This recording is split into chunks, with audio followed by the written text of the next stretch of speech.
The games have started.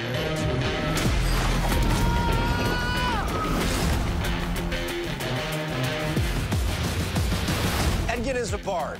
The bard is sharp. We have a plan D if plan C failed. He's charming and likable. Olga, I could kiss you. Try it.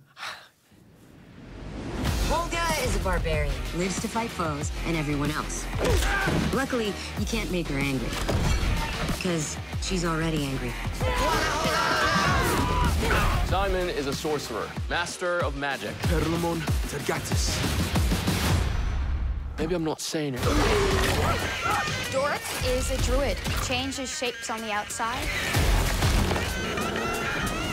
but stays the same on the inside. Zank is a paladin, a warrior Sophius, and he can afford to be polite. Gently. Gently to you as well, good sir. He's interesting. Forge is a rogue. Trust him once, shame on you. Keep her safe. You have my word. Trust him twice. I don't want to see you die, which is why I'm going to leave the room. Let's go! And then we have the Red Wizard. Powerful and ruthless. The last face you want to see. And now you are ready to go out and see Dungeons & Dragons Honor Among Thieves. You must have found a new den.